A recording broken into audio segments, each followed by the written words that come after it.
যেই পতিত ছাত্রলীগ আওয়ামী লীগ আছে তারা অবশ্যই অপতৎপরতা একটা সাবোটাইজ করা একটা বিশৃঙ্খলা তৈরি করার জন্য একদম উৎপেতে আছে।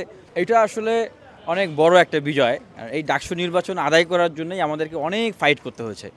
আমি মনে করি যে আজকে এই অভ্যুত্থান পরবর্তী সময়ে ঢাকা বিশ্ববিদ্যালয় সহ বাংলাদেশের মানুষের জন্য একটা যুগ সন্ধিক্ষণ বয়ে আনার একটা যাত্রা শুরু হচ্ছে।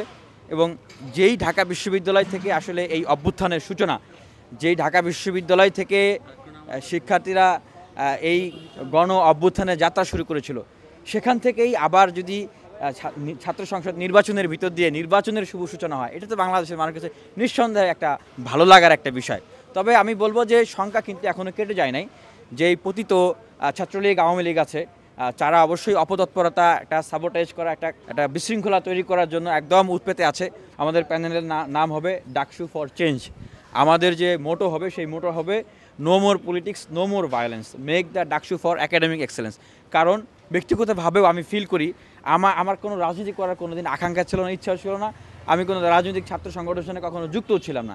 18 সালের কোটা সংস্কার আন্দোলনে যুক্ত হই, এরপরে 19-এর ডাকসু নির্বাচনে অংশগ্রহণ করি। তারপরে আমার কাছে মনে হয় যে এই বাংলাদেশ থেকে এবং এই বিশ্ববিদ্যালয় থেকে এই ফ্যাসিবাদকে নির্মূল করতে হবে এবং এই দেশকে উন্নত করতে হলে আগে বিশ্ববিদ্যালয় ক্যাম্পাসগুলোর, বিশেষ করে ঢাকা বিশ্ববিদ্যালয়ের একাডেমিক পরিবেশ ফিরিয়ে আনতে হবে।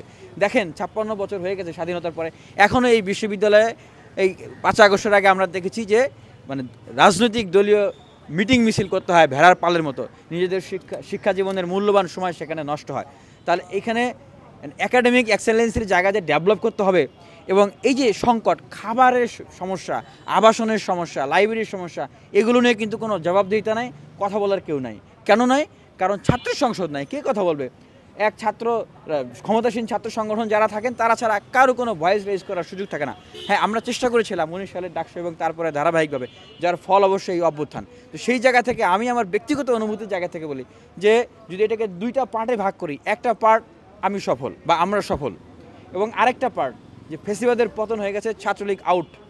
এখন আমাদের আরেকটা পার্ট হচ্ছে ফ্যাসিবাদ যেন আর কখনো মাথা গেড়ে না বসতে পারে। আরেকটা হচ্ছে এই বিশ্ববিদ্যালয়টাকে একটা এক্সেলেন্সের বিশ্ববিদ্যালয়ে নিয়ে যাওয়া, একাডেমিয়া ইন্ডাস্ট্রিয়াল রিলেশন তৈরি করা।